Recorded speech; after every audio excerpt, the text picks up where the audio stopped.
Hello friends. तो friends, आज हम हमारे भारतीय इतिहास इंडियन हिस्ट्री में एक और नया टॉपिक पढ़ने जा रहे हैं। और फ्रेंड, जो हमारा टॉपिक रहेगा वो रहेगा हमारा इस्लाम धर्म के ऊपर। फ्रेंड, इस्लाम धर्म से एसएससी और रेलवे के एग्ज़ाम में जीके से रिलेटेड कुछ क्वेश्चन बनते हैं, तो आज हम उनके बारे में बात करेंगे। और फ्रेंड, मैं आपको बता दूं, मैं लूसेंट जीके का आपको सॉल्यूशन बता रहा हूं। यदि आप लूसेंट जीके को पढ़ने में असमर्थ हैं, यदि आपको मन नहीं लगता है, तो मैं आपको उसकी व्याख्या सहित हल बताऊँगा, तो आप वीडियो को देख के सुन के उसको याद कर सकते हैं। चलिए फ्रेंड, बात करते हैं इस्लाम धर्म के बारे में।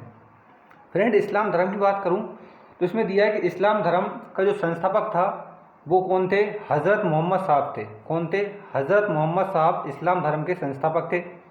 इसमें दिया है कि हज़रत मोहम्मद साहब का जन्म जो होता है वो 570 ईस्वी में मक्का में होता है। कहाँ पर होता है? मक्का में। 570 में मक्का में हज़रत मोहम्मद साहब का जन्म होता है। और हज़रत मोहम्मद साहब क्या थे? इस्लाम धर्म के संस्थापक थे। इस पर इसमें दिया है कि इनके पिता अब्दुल्ला थे और माता अमीना थी, यानी कि इनके पिता का नाम अब्दुल्ला और माता का नाम अमीना था। इस पर दिया है कि जो उनका लालन पालन है उनके चाचा अबू तालिब ने किया था, यानी कि जो मोहम्मद साहब थे, पैगंबर मोहम्मद साहब, उनका जो लालन पालन है उनके चाचा अबू तालिब ने किया था। ठीक है। इसमें दिया है कि हज़रत मोहम्मद साहब को 610 ईस्वी में मक्का के पास हीरा नामक गुफा में ज्ञान प्राप्त हुआ। ठीक है, ये तो मतलब इतना इम्पोर्टेंट नहीं है, लेकिन आगे लिखा है कि 24 सितंबर 622 ईस्वी में पैगंबर के मक्का से मदीना तक की यात्रा, पैगंबर के मक्का से मदीना तक की जो यात्रा थी 622 ईस्वी में, उसको इस्लाम जगत में हिजरी संवत के नाम से जानते हैं। ये आपने सुना होगा, हिजरी संवत चलता है इस्लाम धर्म में। तो उसको, वो मक्का से मदीना तक की यात्रा थी 622 ईस्वी में। ठीक है। इसके बाद लिखा है कि मोहम्मद साहब की जो शादी है वो 25 वर्ष की अवस्था में खदीजा नामक विधवा से हुई थी। एक खदीजा नामक विधवा थी, उससे मोहम्मद साहब ने 25 वर्ष की अवस्था में शादी कर ली थी। ठीक है। इस पर इसमें लिखा है कि मोहम्मद साहब की जो पुत्री थी, उनकी पुत्री का नाम फातिमा था। क्या था? फातिमा थी पुत्री का नाम, और उनके दामाद का नाम अली था। ठीक है। ये पूछ सकता है कि दामाद का नाम क्या था? अली, और पुत्री कौन थी? फातिमा। ठीक है। और पत्नी कौन थी? खदीजा। आगे लिखा है कि मोहम्मद की जो पुत्री थी वो फातिमा थी। इसका लिखा है कि देवदूत जिब्रील ने पैगंबर मोहम्मद साहब को कुरान अरबी भाषा में संप्रेषित की।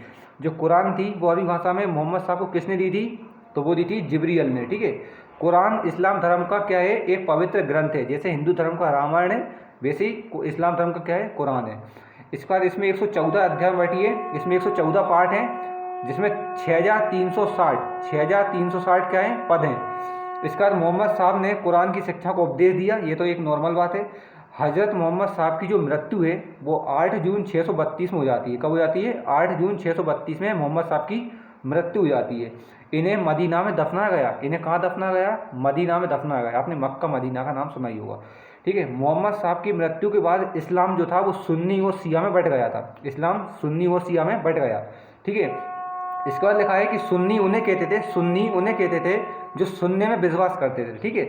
और सुन्ना पैगंबर मोहम्मद साहब के कथनों तथा कार्यों का विवरण करते थे। इस पर लिखा है कि शिया जो थे, शिया एक सुन्नी था और एक था शिया। तो जो शिया थे वो अली की शिक्षा में विश्वास करते थे। इसका लिखा है उन्हें मोहम्मद साहब का न्याय सम्मत उत्तराधिकारी बताया गया है। ठीक है। इसमें लिखा है कि अली मोहम्मद साहब के दामाद थे। मैंने आपको बताया था ना अभी, मोहम्मद साहब की पुत्री का नाम फातिमा था, और पुत्री के जो पति थे वो अली थे, जो कि मोहम्मद साहब के दामाद थे। इसके बाद अली की 661 ईस्वी में हत्या कर दी गई, और अली के पुत्र हुसैन की हत्या 680 में करबला इराक नामक स्थान पर कर दी गई। जो अली थे, मोहम्मद साहब के दामाद अली, उनके पुत्र का नाम हुसैन था। ठीक है। पैगंबर मोहम्मद साहब के उत्तराधिकारी खलीफा कहलाए। कौन कहलाए थे? खलीफा। ये आपको ध्यान रखना है। इस पर लिखा है कि इस्लाम जगत में खलीफा का जो पद है वो 924 ईस्वी में आया था, और 924 ईस्वी में इसे तुर्की के शासक मुस्तफ़ा कमाल पाशा ने समाप्त कर दिया था। कौन सा? ये इनका जो खलीफा का पद होता है। ठीक है। इब्न ईसाक ने सर्वप्रथम पैगंबर साहब का जीवन चरित्र लिखा। किसने? इब्न ईसाक ने। मोहम्मद साहब पैगंबर के जन्मदिन पर, देखना बहुत इंपॉर्टेंट क्वेश्चन है, कई बार पूछा गया है। मोहम्मद साहब पैगंबर के जन्मदिन पर यदि कोई सा त्यौहार मनाते हैं तो उसका नाम है मिलाद उन नबी। क्या है? मिलाद उन नबी का त्यौहार मोहम्मद साहब के जन्मदिन के अवसर मनाया जाता है। ठीक है। भारत में सर्वप्रथम इस्लाम का आगमन अरबों के जरिए हुआ था, मतलब अरब से आए थे मुसलमान। और 712 में सबसे पहले कौन आया था? आपको पता ही है, 712 में सबसे पहले आया था हमारा कौन था? मोहम्मद बिन कासिम, जो कि सिंध पर उसने आक्रमण किया था। और ठीक है। और ये इससे रिलेटेड मैंने पॉइंट्स बताएं। Thanks for watching.